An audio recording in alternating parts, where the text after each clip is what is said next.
टिहरी क्यों?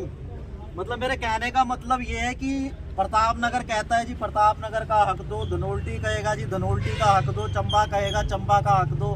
ठीक है, तो इस तरह कहीं ना कहीं क्षेत्र टिहरी क्यों, उत्तराखंड क्यों नहीं? आप ये भी तो कह सकते हैं कि भाई उत्तराखंड को बिजली फ्री मिले, ये भी कह सकते हैं। सुप्रीम कोर्ट में ये मामला लंबित है और उत्तर प्रदेश जब ये मामला वहाँ सुप्रीम कोर्ट में चल रहा था तो जो उत्तर प्रदेश सरकार है वो कभी भी इसमें अपीयर नहीं हुई, कोर्ट में अपीयर नहीं हुई, उन्होंने अपना पक्ष नहीं रखा। तो उत्तराखंड के पक्ष में एक तरफ यहाँ पे फैसला सुप्रीम कोर्ट देने वाला था और ऊपर से उत्तराखंड में ये बांध की 25% की हिस्सेदारी मिलनी चाहिए TADC इंडिया लिमिटेड। तो उत्तराखंड के पक्ष में 13 पॉइंट्स वहाँ पे उत्तराखंड सरकार ने रखे, उत्तर प्रदेश अपीयर नहीं हुआ, उन्होंने एक भी पॉइंट नहीं रखे, तो एक तरफा फैसला उत्तराखंड के पक्ष में हो रहा था। लेकिन उत्तराखंड के जो नेता हैं इन्होंने बड़ा दिल दिखाते हुए एक मौका और उत्तर प्रदेश को दिया और तब से 2012 में ये हुआ था, एक मौका और उन्होंने उत्तर प्रदेश को दिया और तब से ये मामला सुप्रीम कोर्ट में लंबित ही है। और जो मतलब फैसला उत्तर साथ एक बहुत बड़ा धोखा हुआ है जो 25 साल पहले आप शायद सर्च भी कर लेना, हनुमंत राय कमेटी द्वारा यहाँ पे कहा गया था और वायदा पर सबके साइन भी किए गए थे कि आपको बिजली और पानी फ्री दिया जाएगा। और आप जो ये कह रहे हैं कि चुनाव आ रहे हो तो अब हम बैठे, हम तब नहीं बैठे हैं। इन्होंने क्या किया अभी फरवरी में हर किसी घर में 60,000, 70,000, 80,000, 90,000 का बिल दिया है। तो एक आम आदमी के बस का, आप खुद बताएं, आप इंसानियत के नाते बताएं, किसी बस का है एकदम से 60,000, 70,000 बनना, वो भी मार्च के महीने जहाँ बच्चों की एडमिशन होता है, बच्चों की किताबें खरीदी जाती है। तो यहाँ हम अपनी खुशी से नहीं बैठे, बस हमारा हक है, हम कोई भीख नहीं मांग रहे सरकार। अगर बाई चांस, क्योंकि ये लड़ाई बड़ी है, लंबी है और इतनी जल्दी ये मांग पूरी होने वाली नहीं और कहीं से लगता नहीं है, तो क्या ये मतलब धरना कुछ दिन रहेगा?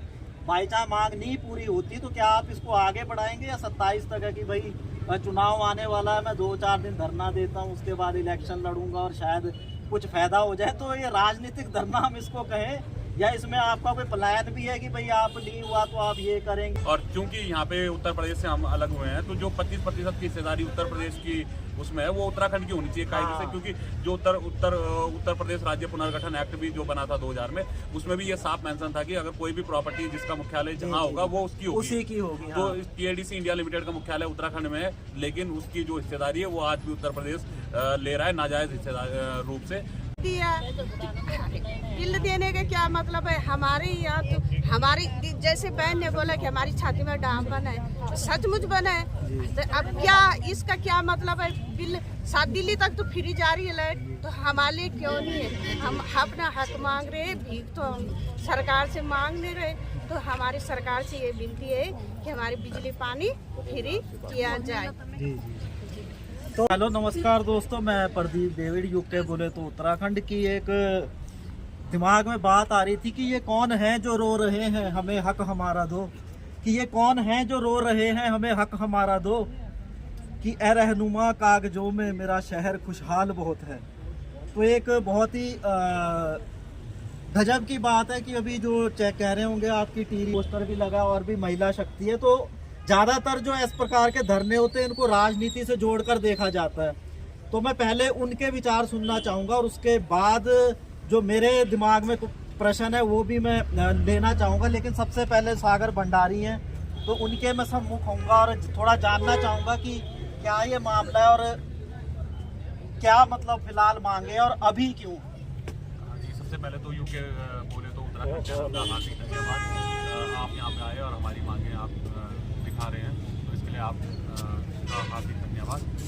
तो यहाँ पे जो हमारा ये धंधा है या अनिश्चितकालीन यहाँ पे धंधा चल रहा है और यहाँ पे जो जिन मांगों को लेके हम बैठे हैं वो मांगे ये है कि भाई टिहरी बांध जो है उससे 12% रॉयल्टी सरकार को मिलती है, लेकिन टिहरी के हिस्से में सिर्फ अंधेरा ही है। हमने अपने खेत डुबाए, अपनी संस्कृति डुबाई, अपने सभ्यता डुबाई, अपने लोगों से हम बिछड़ गए, लेकिन आज भी हमारा जो टिहरी शहर है वो अंधेरे में है। पूरे देश को तो हमने रोशनी दे दी लेकिन हमारे टिहरी में अंधकार है। तो इसीलिए हम यहाँ पे बैठे कि भाई वो जो 12% रॉयल्टी उससे सबसे पहले बिजली पानी यहाँ पे टिहरी गढ़वाल की फ्री की जाए, उसके बाद जो शेष धनराशि है उससे शिक्षा, स्वास्थ्य और बेहतर शिक्षा और रोजगार, स्थानीय युवाओं के रोजगार के लिए उस राशि को खर्च किया जाए।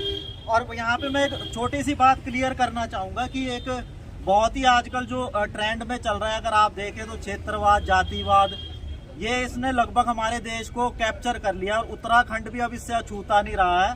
तो कहीं ना कहीं जो भाजपा है, अगर हम लोग बोलते हैं जी जो उसमें कि धर्म का या धार्मिक या जातिवाद का होता है और उसके बाद आज यूकेडी आगे आई है, तो यूकेडी में भी कहीं ना कहीं क्षेत्रवाद को कोई उनका मतलब वो स्पष्ट नहीं दिखता, और क्षेत्रवाद को ज़्यादा बढ़ावा देके कि भाई जय पहाड़ जय पहाड़ी या प्लेन्स और उसकी राजनीति, तो वहीं कहीं ना कहीं टिहरी क्यों?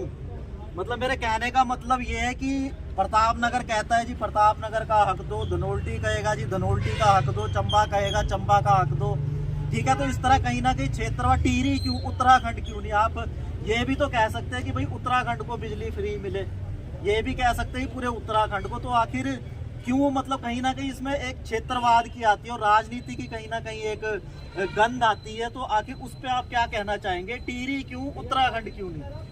देखिए, प्रथम दृष्टिया ये यहाँ पे ये क्षेत्रवाद का मामला ये लग सकता है आपको कि हम एक विशेष क्षेत्र को लेकर, टिहरी गढ़वाल को लेकर आप अपनी मांगे रख रहे हैं और हम क्षेत्रवाद कर रहे हैं, लेकिन मैं स्पष्ट करना चाहूँगा कि जो हम कतई क्षेत्रवाद नहीं कर रहे, बल्कि टिहरी अपना अधिकार तो मांग रहा है। साथ साथ उत्तराखंड में मुख्यमंत्री को हम जगाने का काम कर रहे हैं कि भाई आप टिहरी का अधिकार हमें दो, और बदले में उत्तराखंड का जो 25% की हिस्सेदारी TIDC इंडिया लिमिटेड में, जिससे संपूर्ण उत्तराखंड का भला होगा, आप वो उत्तर प्रदेश से लीजिए। तो हमारी जो अपनी मांगे, हम अपनी लड़ाई तो लड़ ही रहे, साथ साथ मुख्यमंत्री जी को भी आईना दिखा रहे कि मुख्यमंत्री जी जो टिहरी का अधिकार है उसको तो आप पूरे उत्तराखंड में यूज़ कर रहे हैं, जबकि वो सिर्फ 12% रॉयल्टी है। तो 12% में उत्तराखंड का भला नहीं हो रहा है, पर टिहरी का बहुत भला हो सकता है। लेकिन हम मुख्यमंत्री जी को ये भी कहना चाहेंगे कि मुख्यमंत्री जी उत्तराखंड भी हमारा है और आप उत्तराखंड का भी भला करिए। आप उत्तराखंड की जो उत्तर प्रदेश हमारे 25% की हिस्सेदारी जो TIDC इंडिया लिमिटेड में, और सिर्फ टिहरी डैम नहीं, देश और विदेश में जितने भी डैम TIDC इंडिया लिमिटेड के बन रहे हैं, सब में 25% की हिस्सेदारी उत्तराखंड की बनती है। तो हम बिल्कुल भी यहाँ पे क्षेत्रवाद नहीं कर रहे, बल्कि टिहरी अपने अधिकारों की लड़ाई लड़ने के साथ साथ उत्तराखंड को भी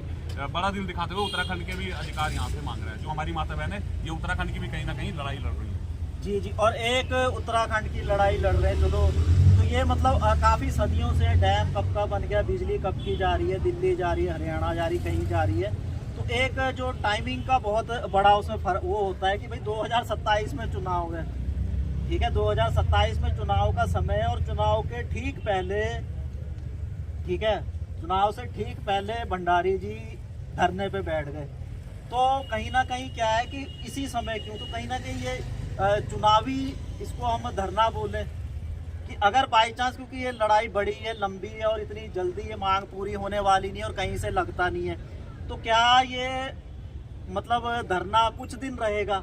बाई चांस मांग नहीं पूरी होती तो क्या आप इसको आगे बढ़ाएंगे, या 27 तक है कि भाई चुनाव आने वाला है, मैं 2-4 दिन धरना देता हूँ, उसके बाद इलेक्शन लड़ूंगा और शायद कुछ फायदा हो जाए? तो ये राजनीतिक धरना हम इसको कहें, या इसमें आपका कोई प्लान भी है कि भाई आप नहीं हुआ तो आप ये करेंगे, वो करेंगे, ये करेंगे, या सिर्फ ये एक राजनीतिक धरना बन के रहेगा? देखिए, क्योंकि हमारा धरना अभी स्टार्ट हो रहा है, तो एक प्राइमा फेसिया ये लग सकता है कि ये धरना जो है राजनीतिक धरना है, लेकिन इस जो ये आंदोलन, देखो कोई भी आंदोलन रातों रात खड़ा नहीं होता है। पिछले विगत 4 वर्षों से मैं इस मामले में, इस मुद्दे में तैयारी कर रहा हूँ, और सबसे पहले तो हमने रिसर्च की इस मुद्दे में कि भैया क्या क्या अधिकार टिहरी के हैं, क्या क्या मिल सकता है, क्या इसमें हो सकता है, और फिर हम इस मुद्दे को जो उठा रहे हैं, पिछले 1 साल से हमने इस मुद्दे को यहाँ पे मीडिया के माध्यम से उठाने का यहाँ पे काम किया। और जो इसके पीछे की तैयारी है, देखिए, आप हर आदमी को एक सक्सेस या फिर कोई काम स्टार्ट होते हुए दिखता है, लेकिन उसके पीछे की जितनी भी तैयारियां हैं वो शायद दिखाई नहीं देती है, लेकिन हम लोग उसको जानते हैं कि हम कब से उसको प्रयास करें। तो पिछले 4 साल से हम इस मुद्दे के लिए प्रयास कर रहे हैं, और अब फाइनली समय आया है कि जब हमने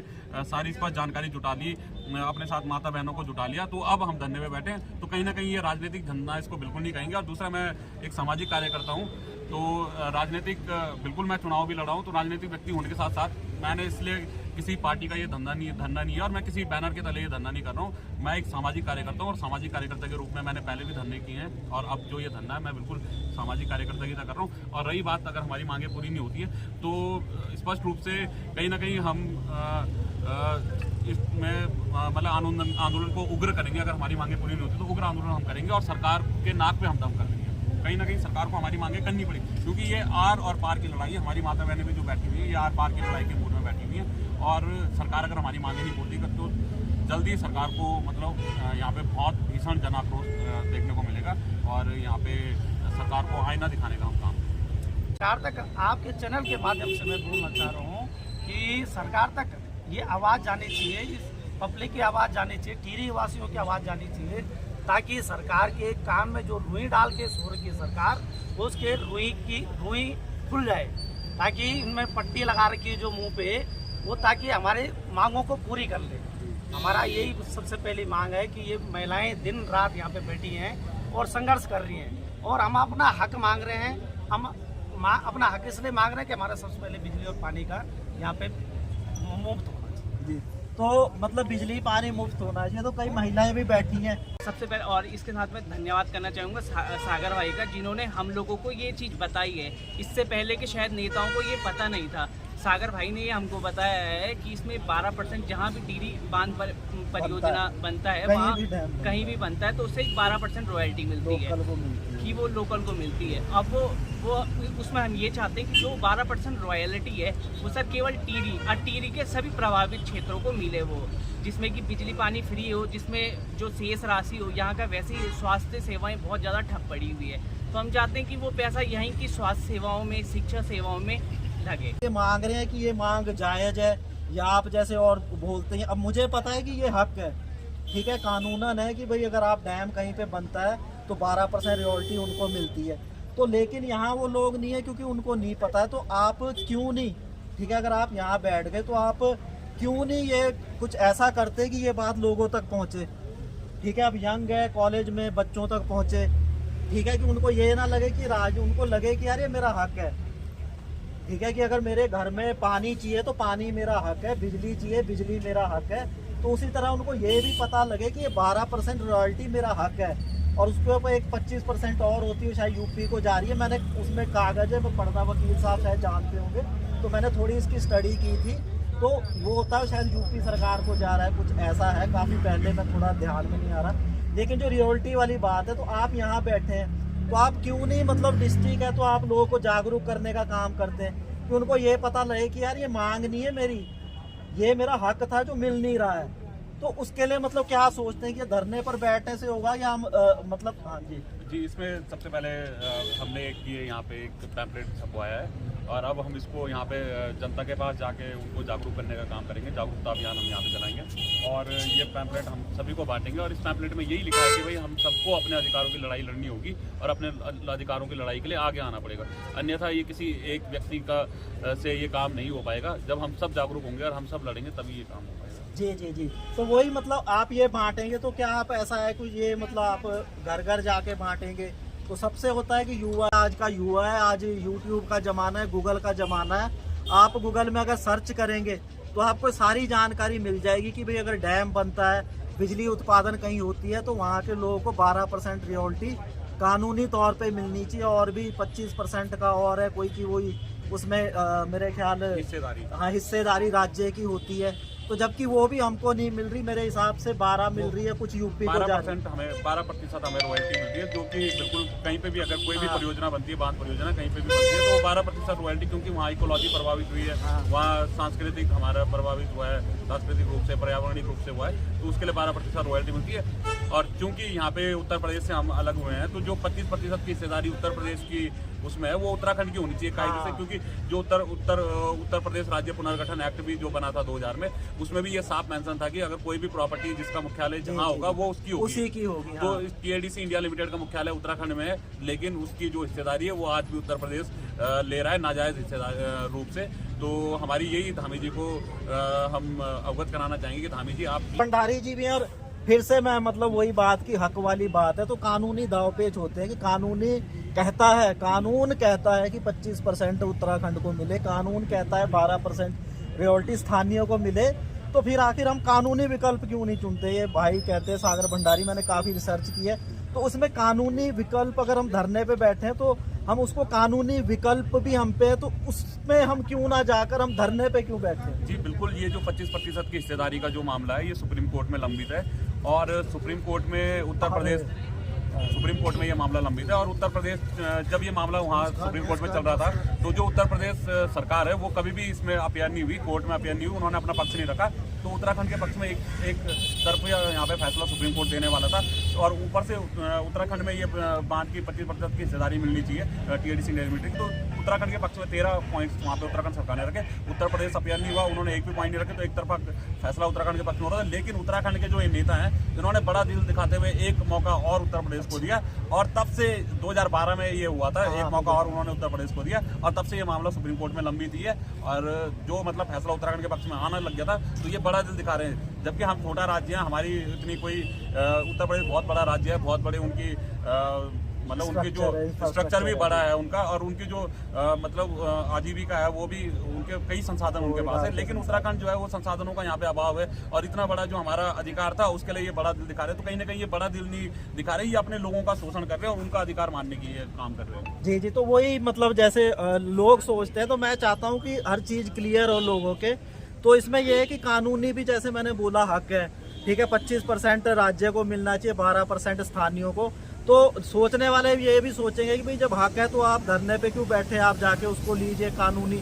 तो मैंने भी इस पे यही स्टडी की थी, तो उसमें यही आया था, जैसे सागर भाई ने बताया, मुझे याद आ गया कि जब उस समय हुआ था तो सुप्रीम कोर्ट उसका आदेश देने वाले थे, लेकिन एक और तारीख लगी, और उसके बाद से जो उत्तराखंड सरकार है उसके द्वारा कोई मतलब कोई कठोर या पैरवी कोर्ट में नहीं की गई, ठीक है। जो 25% जो हिस्सेदारी का मामला था जो अभी उत्तर प्रदेश को जा रहा है, उसमें उत्तराखंड सरकार द्वारा कोई प्रभावी मतलब पैरवी नहीं की गई, जिसकी वजह से ये मामला सुप्रीम कोर्ट में लंबित है, ठीक है, लंबित है, इस पे फैसला नहीं आया। और अगर सरकार चाहे और पैरवी उसकी मजबूती से हो तो ये फैसला उत्तराखंड के हक में आ सकता है, लेकिन ऐसा नहीं हो पा रहा है। तो ये कहीं ना कहीं लोगों के सवाल थे और ये उनके जवाब थे, और कहीं ना कहीं कानूनी दावपेच और धरना क्यों और कानूनी वो क्यों नहीं, तो कहीं ना कहीं सब स्पष्ट होता है।